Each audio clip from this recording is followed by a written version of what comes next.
Welcome to the Rising Entrepreneurs Podcast, where we feature top founders and entrepreneurs and their journey.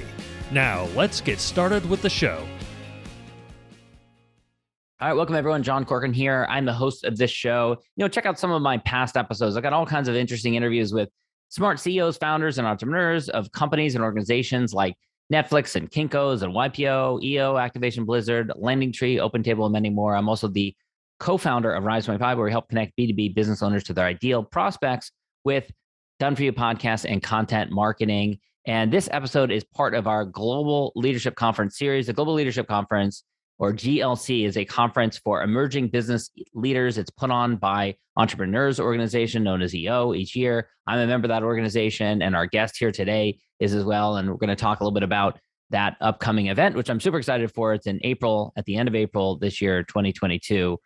And it's April 23rd to 26th in Washington, D.C., also in Barcelona, Spain, and virtually as well. Go to eonetwork.org to learn more about it. And our guest is Ethan King. He's an entrepreneur, business leader, and keynote speaker.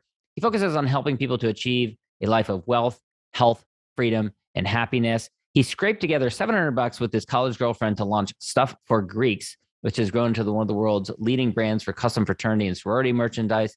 He's also the co-founder of Zeus's Closet, which is a growing chain of retail stores that provide on-demand embroidery and printing. That's some cool celebrity clients that he's worked with that as well. And he's also the author of a new book, which we're going to talk about in a moment. All right, Ethan, such a pleasure to have you here today. And let's start with this $700. So $700, you and your college girlfriend. I know if it was me, I probably would have lost that $700 plus some extra money, and it would be a nightmare story that I don't want to relive. But it worked out okay for you. So tell us how it ended up being a success story and not a disaster. Or maybe it was both. Yeah, well, hey, first of all, John, thanks for having me on here. Huge fan of the show. Thanks for everything you're doing for EO and for entrepreneurs around the world. So we started with $700. We were dating. So it went like a lot of couples go half on a movie or on a date. You go Dutch.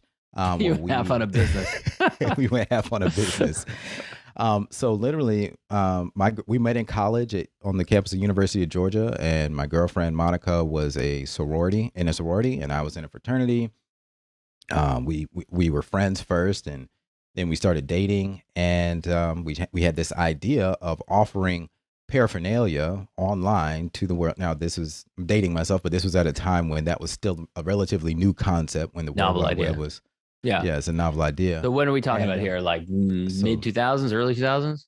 99 to 2000-ish. Yeah. Really bleeding edge. Yeah. Yeah, we actually reserved the domain name in 99. It started as a school project where we had to come up with a fictitious company for a branding class and a web design class.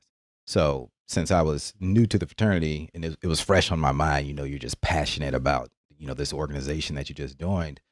I said, oh, well, let's do Stuff for Greeks and offer this crazy paraphernalia. Let's do it online. And it ended up becoming a real thing. Like, we actually got real orders on this website that I built as a school project.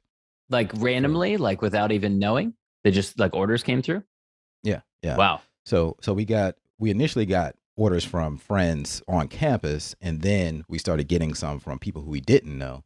And to me, that's a sign that your business is probably heading in the right direction when you start getting orders from strangers. And how are you fulfilling on those? Did you buy an embroidery machine, or did you march down to another business and have them do it?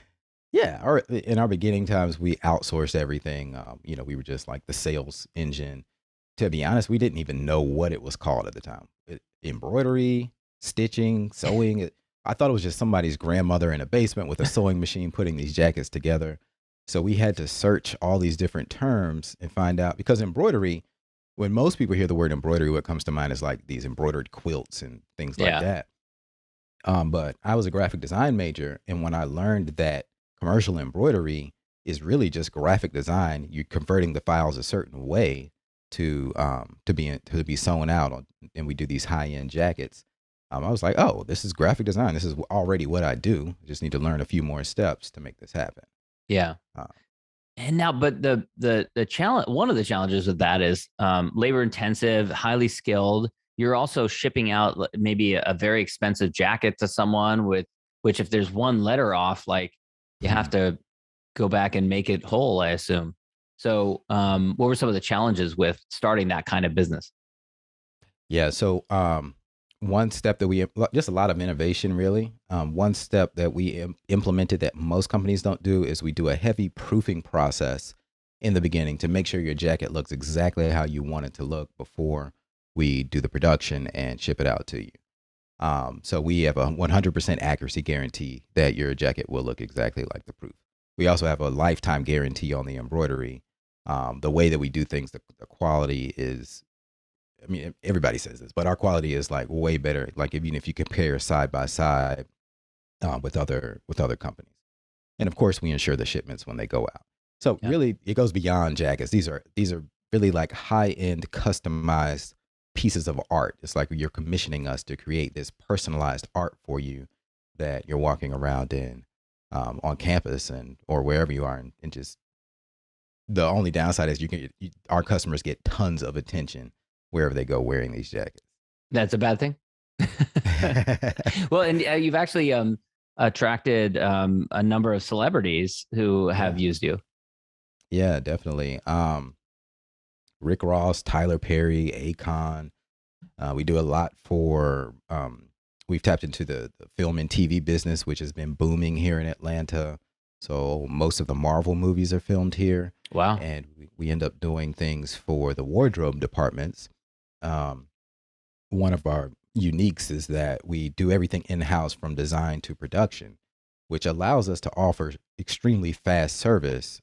And if you know anything about Hollywood and the movie and TV industry, they are They want it now. always last minute. It's like, Right. we needed it yesterday. Yeah. Um, yeah, so we're able to fulfill that need for them. So we work with a lot of wardrobe directors. That's really cool. Now, tell us about the book. What inspired Wealth Beyond Money? Yeah. Well, actually, EO had a lot to do with my journey in that regard, and what led from in 2014 when I came up with the concept of simple, which I'll discuss in a minute, all the way up to now with the launching of the book. So I started out in EO's Accelerator program. Me too. Which, oh, awesome! Yeah. Great So, program. for the benefit of your listeners, I'm sure you've mentioned it plenty of times before, but it's kind of EO's incubator program, which helps you get from a minimum of 250,000 revenue to that $1 million a year revenue mark. So I did not, as an art major, I did not have any business training, no business background, no entrepreneurs in my family, no idea what I was doing. Yeah. English So major, BA in English right here. So I can relate to yeah, that. Yeah. yeah. So EO Accelerator was basically my MBA Mm. in learning about business. Um, Once I graduated to Accelerator, around that time we had an EO event, it was inspired by TED Talks. I think we called it EOX, like TEDx, Yeah. and they offered a chance for members to do a very small talk, and it was also extended to accelerators. So I was inspired at the time to share with. This was like my first major speaking engagement back in 2014. And I was inspired to share with the EO members and the accelerators and the guests and the audience about my framework for life, which I call now the 6 dimensions of success. And it's an acronym, simple, because I believe that life balance is a myth and too difficult to attain. But if you have calibration in these 6 areas of spirituality, intellect, money, physicality, love and relationships, and entertainment, and if you think about it, like in terms of like constant calibration of these things, like real time calibration day to day, then that is the key to really achieving in all 6 of those areas and not being so focused on just money, money, money. And I saw it, I guess, more so in a lot of EO circles. A lot of my peers were just purely revenue driven. And I know a lot of that is what we talk about here. The danger that I saw happening is that people tend to neglect some other areas of their life, like their health, like their relationships.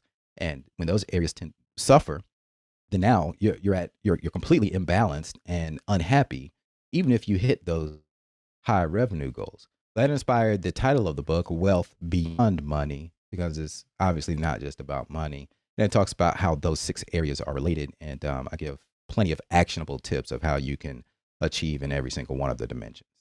Yeah. And I'm reflecting back because right before we started recording this interview, we were talking about you just got back from Alaska where you went. Yeah. We're recording this in January 2022, which I realized after you said you just gotten back from Alaska. I was like, wait a second, don't people go there in the summertime? And you went to see the Northern Lights, Yes. which, you've got a business, you've got kids, you got a family, Mhm. talk a little bit about one, what that experience was like, going with the other EO members, and also how you prioritize something like that with a family, with a business, taking that time out to have that kind of an experience. Yes. Well, a major thing about EO and what initially kind of inspired my love affair with EO is we have a core tenet about designing once in a lifetime experiences. I think the core value is now called think big, be bold. And this trip was nothing short of that. We saw the Northern Lights up in Fairbanks, Alaska. W- There were 40 people in attendance total, so 20 EO members and their guests. And we rented out these luxury igloos. We had the whole place to ourselves. In the daytime, we did dog sledding and snow machining. At night, we watched the beautiful aurora, and it's just one of those moments that we will cherish for a lifetime. And mixed in with that, we had the connections that you make with EO members from all over the country. We even had, I think, the farthest one came. We had a member from London who came as well. And these, when you bond with someone on in an experience like that, it tends to form like a lifelong relationship. And in addition to that, and you asked about family and prioritizing, I do want to throw in an aside that my girlfriend in college, who I started the company with, we're still business partners and still married today. And in fact, we celebrate our 19-year wedding anniversary, and we celebrated it in Alaska with Uh, we have a photograph with the Northern Lights oh, behind us, cool. and it was just the best way to celebrate 19 years of marriage. That's So, awesome. yeah, coming full circle, EOs have been a big part of our life, and it's to me, it's what life is all about. Just those memorable, once in a lifetime experiences that are priceless. Yeah. Now you have been to Global Leadership Conference, which I mentioned at the beginning there, GLC, which Hmm. is a conference that originally was just for chapter officers, but now is open to other EO members as well. First for chapter officers, but also for EO members as well. And there's a virtual component this year as well that they're doing. Talk a little bit about the first one that you went to, the first GLC, what that experience was like. Right. So, 2015 in San Diego. As I mentioned before, I had just recently graduated to EO from Accelerator in 2014. And the president of the chapter asked me, he said, "Hey, you did a great job. Congratulations on graduating to Accelerator. How would you like to help us grow the Accelerator program here in Atlanta?" And I, of course, said yes, because the program had done so much to me and I wanted to give back. So he said, "Oh, okay. Well, we also need you to go to this conference in San Diego so you can figure out what you're doing." I'm like, "Oh, okay. Sounds good." I had no idea how much this conference would impact my life. Not only did I learn how to lead leaders, which is something that is an art in itself, because as a board member in EO, as a chapter officer, you have to work with other EO members who are volunteers. People aren't being paid to do this. So how do you lead someone who is their own boss? They don't have to be there. You can't dangle a paycheck over their head, right? So you learn how to lead through inspiration. And I was fortunate to work with it was my co-chair was Brad Stevens, and we grew the accelerator chapter that year from, I think it was 15 members to over 41 members in 1 year. So we more than doubled the size of the program. Then we did it again the following year. And so at GLC, kind of the climactic event was when we stepped onto the field at Petco Park, and EO had rented out the entire stadium, and we ate dinner on the field. There were about 1,500 EO members there, and there were activities all around. And I said, I just knew that this was the place for me. Like, again, those once in a lifetime experiences that are designed to just always stick with you.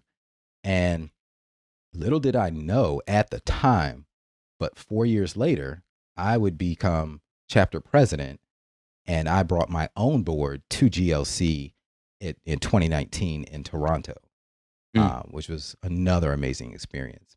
And then, little did I know at the time that 2 years after that, I would be on stage in front of 8,000 EO members worldwide, most of it virtual, of course, because it was last year. And I had the opportunity to interview Gary Vaynerchuk on the stage at GLC Momentum. So that journey, like I told people, I even did a speech about GLC while we were in Alaska. And my message was just go, because that's when the magic happens. Like, I didn't go to GLC with any intention of any of this happening. But you just go, and these connections and these doors just open. But you go with an attitude of servant leadership, and then things just start to magnify in your own life.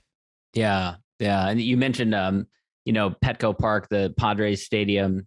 What's top of mind for me right now is that 2 days from now, our own board, the EOS San Francisco board, which I'm a member of, is meeting at the Golden State Warriors Stadium, and we're going down. We're having a meeting there, and then at lunchtime, we're going out to shoot hoops Nice. on the court, which is really cool. So, along the theme of once in a lifetime experiences, that's really cool. What about are there certain things in your business that have evolved or changed that you can point to? Maybe, I don't know if you can find one thing as a result of a GLC experience. Is there anything that you can point back to, like a change that you made, or a system that you put in place, or a relationship that made a big difference for you? Yeah, definitely. I mean, there are probably many things, and a lot of it has to do with the ripple effect of something you learned at GLC or a connection that you made. For me, probably the biggest impact in my life was I go back to learning how to lead leaders and people who you can't dangle a paycheck in front of, because it changed the whole way that I run my company and my leadership style and the culture. Didn't realize it at the time, but I had a very toxic company culture early in our career, because I didn't know what I was doing. But I learned through EO and through my leadership roles in the organization to treat people like volunteers, even when they aren't volunteers. Because as president of the chapter in Atlanta, we had about 160 members at the time that I was leading, and we had 30 board members. And I was just very thankful and very humble in approaching them and leading through inspiration. I gave them a vision at the beginning of the year, said, this is what we want to achieve, and I need your help getting there. And we had an amazing year. We even won some global awards. We had tremendous growth, high ratings on all of our events. But I learned, like, it seems obvious now, but at the time I said, you know what, this is probably how I should run my company. And so I took those leadership skills and directly applied them to my company. And now, I mean, to be honest, we're able to do more with fewer people on our team. And it's just, it's a much better place to work. People are happier. We're more profitable. And I owe a lot of those skills to EO and to GLC. That's great. Ethan, this has been great talking with you. Wealth Beyond Money is the name of the book, Unlocking the 6 Dimensions of Success for Richness in Every Area of Your Life. Forward by Warren Rustin, who is amazing, past guest that I've interviewed as well. And you mentioned Brad Stevens as well. He's also someone else, former chapter president at your chapter. Great guy. Had him on as well. Ethan, where can people go to learn more about you and connect with you? Well, certainly. Just the best place is to just go to my personal website, ethanking.com. And there you'll get links to follow me on social media, keep up with what I'm up to, and learn about the other businesses as well. Awesome, Ethan. Thanks so much. Thank you. Thanks for listening to the Rising Entrepreneurs Podcast. This episode is powered by Rise 25. Please subscribe and check out future episodes.